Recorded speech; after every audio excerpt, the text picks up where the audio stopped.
baseball show, and it is the second day of March, and we've had a pretty crazy couple days here of baseball in general, specifically with what's going on in Miami. Did not think the Marlins would be stealing headlines with everything going on the Major League Baseball side of things. Derek Jeter steps down, and of course, we have to bring on Craig Mish to come talk about it. Craig, I'm probably going to butcher all of the titles. You do so many amazing things. I'm going to say the host of Swings and Mishes first, because I absolutely love that podcast, and you just put out an awesome episode. We're going to talk about some of the things you discussed the thing that I make the least amount of money from. You started first. Okay. Yeah. See, because it's not about money, Craig, for me. You know, I really just appreciate the work. Miami Herald. I'm going to save this for 10 years from today. And I want you to repeat that back to me in 10 years. It's not about the money. It's about the work. Yes, of course. It's just all about the art. Get married, have kids. It's not about the money. Senior contributor, Miami Herald. Yes. What else? MLB Network. Yes. Sports Grid. You host a show every day. Yes. At noon. Every day at noon. Yes. You Anything save else? the money for last, right there. That's how it works. That's the and I thought the lemonade stand was the biggest money. Lemonade stand's catching up right. It's really catching on. We're got 4 flavors right now. Pink is very hot right now. Yeah. In South Florida, and look, right now getting $2.99 a cup. I mean, who could complain with that? So if you guys want to check out the stand, got a lot of different locations. We're thinking about starting a truck, but instead we just may use a tractor. To get stuff around, because we can't afford a truck yet, but we're making progress in that. More podcasts. Craig, I gotta ask what the other 2 flavors are, because the only 2 lemonade flavors that I really know are pink and regular.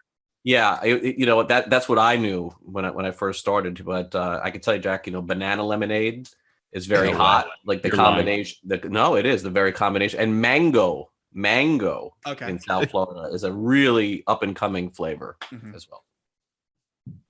Well, up and coming was kind of what Derek Jeter was trying to sell the Marlins as. And nice transition. Speaking of lemons. I think fans don't really know how to feel about this whole thing, Craig. I mean, they don't know if they should have a sour taste in their mouth, or if this is a sign of maybe better days ahead. I have some thoughts on it, but I mean, you're the guy that's been closest to this whole situation. You're the one who broke the news that Derek Jeter and the Marlins had mutually agreed to part ways. What do you make of all this? And on the most surface level kind of kicker to start this conversation, how should fans feel about this? Yeah, I mean, I think that fans should be a little concerned that, they really, had a CEO that was running the team for, several years, that both on the baseball side and the business side, that had a clear and concise direction as to where the organization wanted to go. And they no longer have that right now. So, of course, I think there should be concern. I could tell you that there are people in the Marlins organization that are concerned, people that Derek Jeter brought in or have to be concerned, and probably concerned also for their livelihoods as well, I would guess. But in the end, the body of work sort of states to me that it is just very hard to be an elite player at any level and just think that you can walk in to any organization in professional sports and run it effectively and win. It seems to be proven time and time again that has not been the case. There are exceptions to every rule. I mean, John Elway got Peyton Manning to come to Denver and they won a Super Bowl, and what has John Elway won since? Not much. And I don't know that he's going to be a part of Denver's hierarchy. Michael Jordan is in that same category as well. So we could go through these of former players and, who have played at the highest levels, who have been, gifted their position, sort of like Derek was gifted in the sense of being CEO with no track record. But, having the name and the brand of Derek Jeter, and by the way, the player Derek Jeter enabled him to, to be exactly who he is, and deservedly so. I think he deserved that opportunity. But I think at the end, you look at the years, they were very blah. The next couple of years certainly will postscript the Jeter years in Miami to see if this ended up being a success. But in the time that he was here, I can't say that you could look at the Marlins and say overwhelmingly this was a huge win for them. I under his tenure, I just don't think it was. I speaking to 2 Miami guys here, I know you'll get this, but just thinking players that make the move to successful executive, my mind stops in the NBA with James Jones. Like, that's the guy who has done it really successfully, but he was not Derek Jeter level here. That's Jeter, true. you're right. Like, you almost feel like you have this golden ticket a la Michael Jordan in Charlotte, right? Where you were so good, you feel like, oh yeah, I can totally construct a team. And you see the Lakers trying to do that with LeBron James here. Totally different scenario because an MLB front office and the NBA are different beasts. Yeah, But as somebody, Sean Marks is somebody who's had a lot of success. yeah, as a Sean player. Marks for sure. I knew Sean, he played for the Heat. Gotcha. But as somebody, on the outside looking at this, and as somebody that follows the college basketball, college football coaching carousels, you see mutually agreed to part ways. And you know that doesn't always mean entirely mutual. I guess from your perspective, how mutual was the agreement to part ways? Yeah, I mean, not mutual at all. I mean, it's definitely conflict of people, conflict of interest, conflicts of wants and needs, and you could say what you want about the ending of this, which happened on Monday, but I do think that this would have ended in November regardless, and I think that perhaps Derek Jeter knew that. I think maybe he saw that the writing was going to be on the wall, and the success had not been there. And you're Derek Jeter, like you're the most popular player arguably in baseball still now. You built your own brand. You were a superstar. You're a Hall of Famer. And to be honest, I'm sitting back and I'm thinking, okay, I'm Derek Jeter. Should I have to wait and see if my contract's going to be renewed in November? I don't blame Derek Jeter, when you really think about it in the end. Because if I think that highly of myself that I deserve to be the CEO of a team, regardless of how it's going, I probably think I deserve another 5 years and another $5 million a year, and maybe even more than that. But the ownership did not see it that way. And so, when push came to shove, and I don't know how those conversations happened. I have no idea exactly what happened here. But if I had to surmise, it would be, okay, renew me right now for the next 5 years. Let's see how things go this year. We kind of stunk last year. No one goes to the games. Can we see how the progress of all of these things over the last few years, can we see that come to fruition and then make a decision on our future? No, we cannot. Okay, well then, have a great life. Yeah. To me, that's the way that I believe this played out.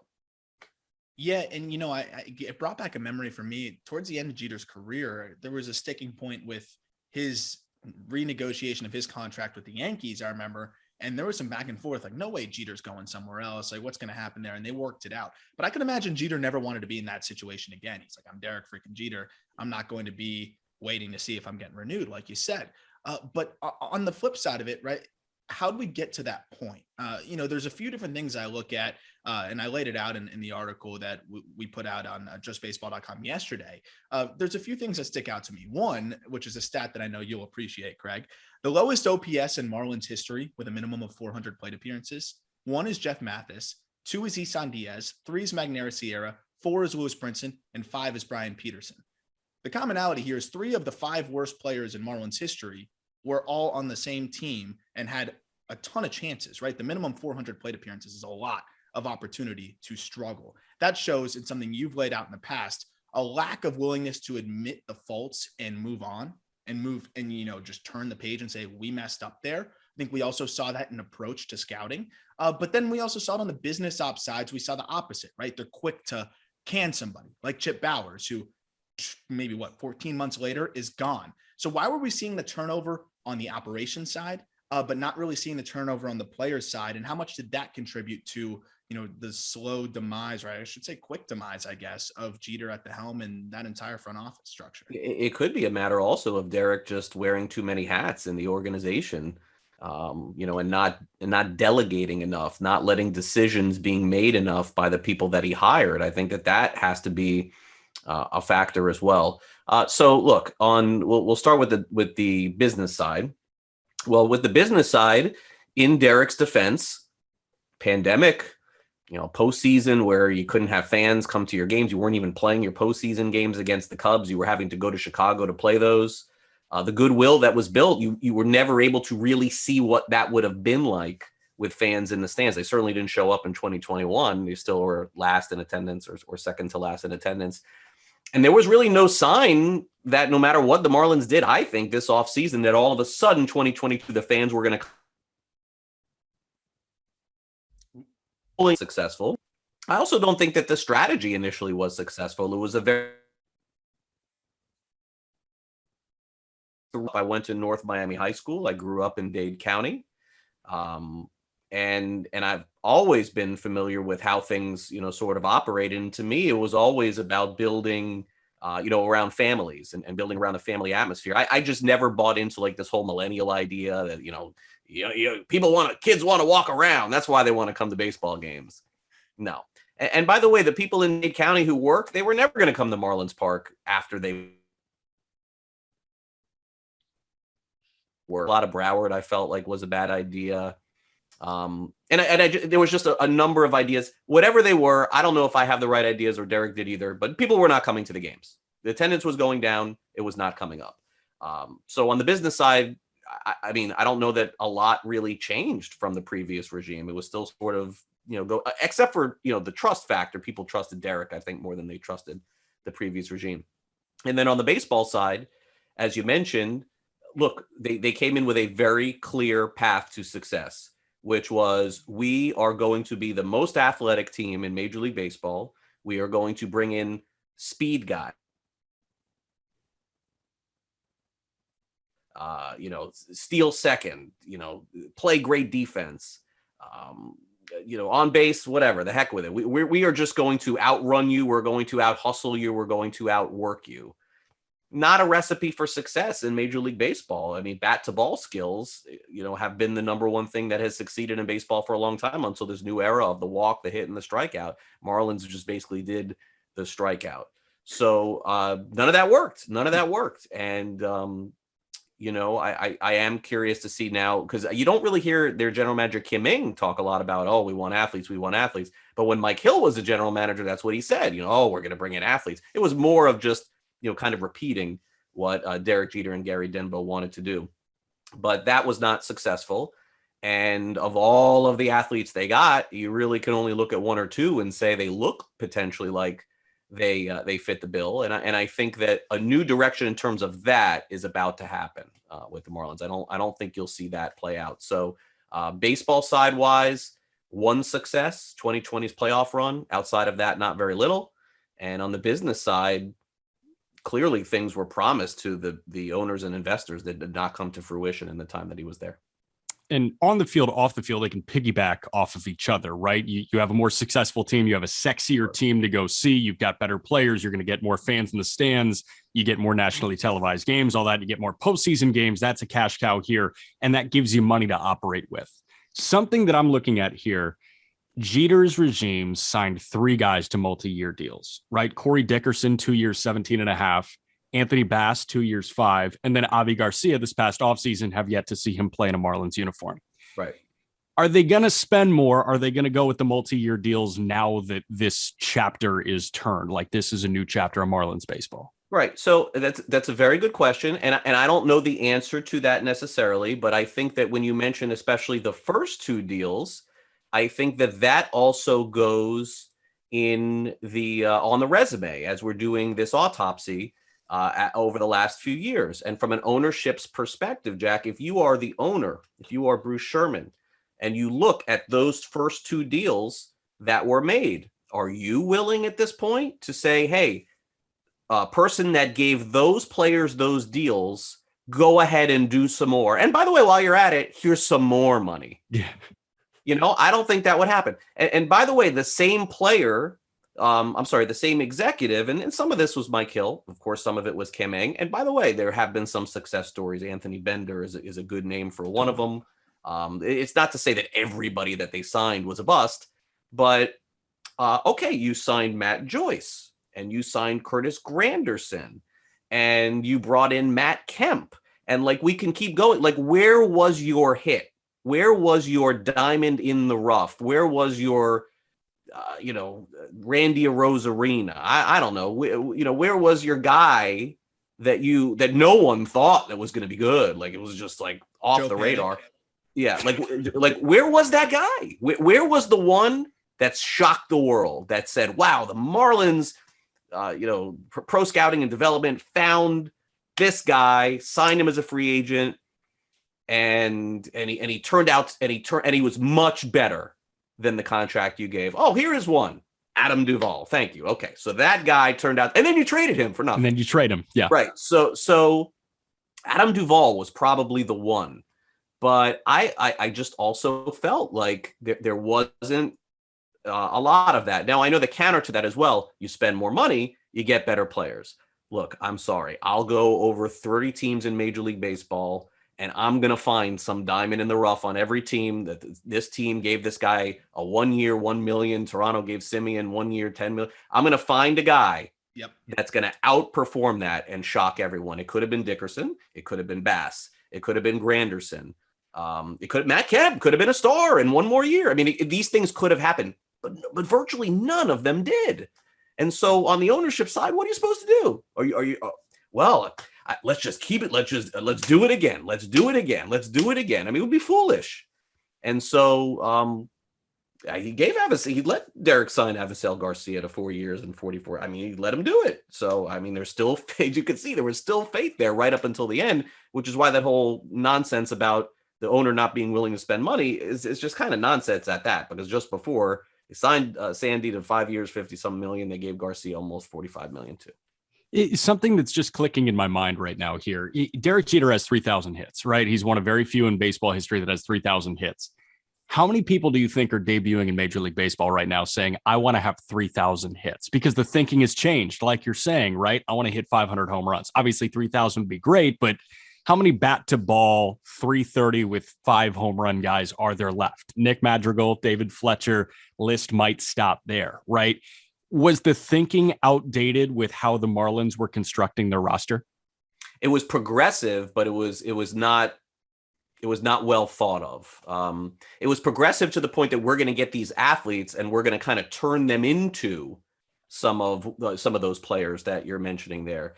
Like Monte Harrison, like Don Mattingly famously had said, "Oh, this is going to be an exciting player. This is going to be the next Mookie Betts. This is going to be the next Mookie Betts, right?" Mookie Betts. Like they thought that through their development that they were going to develop those players into that, and that just did not happen. Especially on the hitting side, they really did not. You got to give them a lot of credit on the pitching side, but certainly they've been able to develop that. And they've brought in, Scott Aldred, I know, is one of their very important development guys on the minor league side as far as pitching. And they've hit, looks like, on an international kid too, named Yuri Perez. So there have been some hits, there have been some misses, but I do think that the strategy is going to change. I think you saw a little bit of that. Whatever happens with Joey Wendell, I'm not really sure. But Joey Wendell is sort of that guy. Like, he puts the bat on the ball. Like, he's going to get some hits, and he's going to get on base. He's not going to strike out a million times. Starling Marte was that guy. Unfortunately, they were not able to keep him too. So I do see a shift. I do. But when they first came in back in 2017, 18, I mean, the blueprint was not a success with all of those names that we mentioned in the Yelich trade. This, let's get Magneuris Sierra. Let's hang on to Magneuris Sierra for a million years.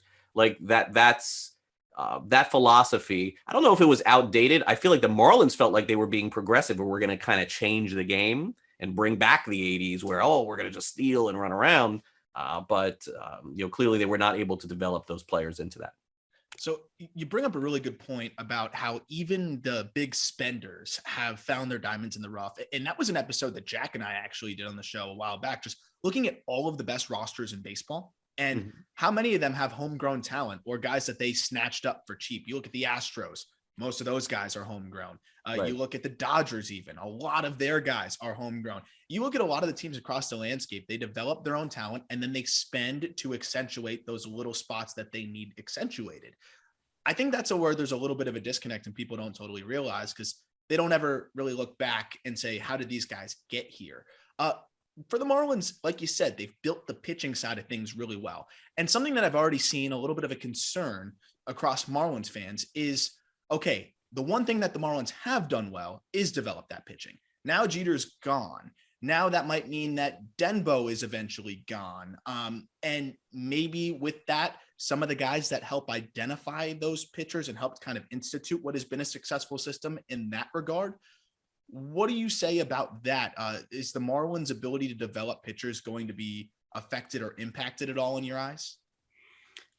I mean, in the end, I think that everybody, if you ask them, would you like to go do whatever Derek Jeter is doing, or would you like to be part of the Marlins organization for Correct. the next 5 years? I think they would take the Marlins organization. I'm pretty sure. Now, Thank I you. would guess that, Gary in particular, without question, is a loyalist to Derek. I mean, above all else. I mean, it was really those two that built this system and started everything over from when they came in. So it wouldn't shock me in a year, at the end of this year, to see Gary leave. It wouldn't shock me to see Gary retire. He really, when you think about all the things that he's accomplished in baseball, there are a lot. It could be just time for him. I don't know that to be the case. He has a deal through next year, 2023.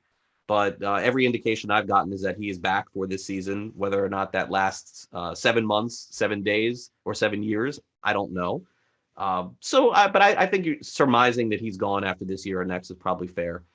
But beyond that, no, I don't think anybody should be affected unless they just show this extreme loyalty to Derek, and maybe they should. I mean, Derek brought these people in, but I can tell you that from my intel and from my perspective, I think this was a little bit of a wake up call for a lot of the people in the organization, and I think, should now realize they're definitely not working for the guy that brought them in anymore. And it's time to make sure that the focus is, continues along the lines of the things that they built. So I get the sense there are some people that are upset, but I definitely think that they still have their eyes on the prize. And so, no, I don't anticipate that. Now, all of a sudden, if Derek Jeter became the CEO of the Arizona Diamondbacks tomorrow, I mean, that could change. I mean, all of a sudden, here we go. That's, people are moving in and out, but I see this being the same for this season for sure. My thought here, with your finger on the pulse of the Marlins organization and seeing constantly the Marlins fan reaction, how excited is everybody that Kim Ng is finally going to be the final decision maker here and really have the reins?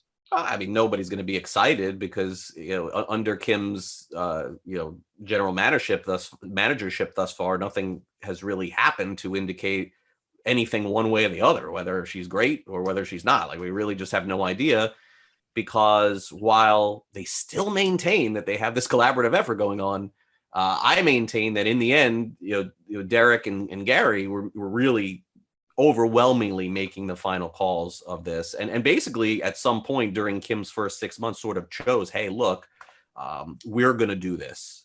Kim's our general manager. Yes, but we're going to do this. Well, now it's going to change.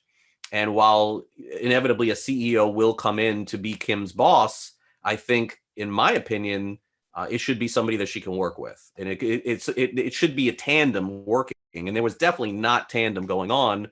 And by the way, this is the same person Derek Jeter hired to become the general manager. So be that as it may, I believe Kim now has the proper footing, clearly the background to be able to do this job. I feel like she was put in a really uncomfortable spot in the first year, pretty much, of her tenure. And now we're going to find out whether or not, bottom line, she can take the assets that the Marlins and Derek Jeter and Gary Denbo have assembled, because they've assembled a lot. They've done a good job.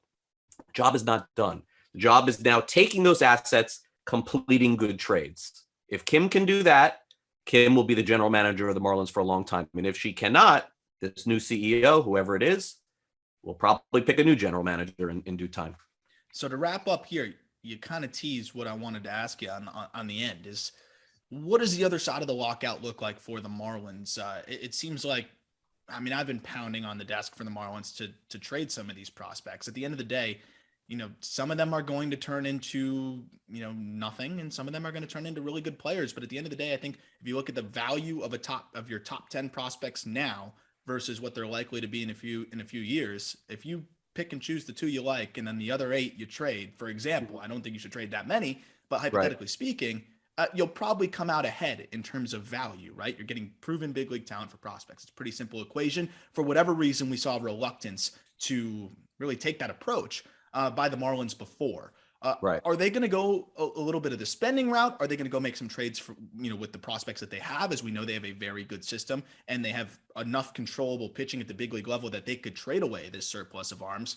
Do you see them spending a little bit and making trades? How active do you see the Marlins being on the other side of this lockout? And how quickly do you think it's going to start to take off? Because again, this is a weird spot where, we're going to kick right into spring training, hopefully, if this lockout's over, and the season will be here before you know it. How do they approach that? And how quick do you think things will get going?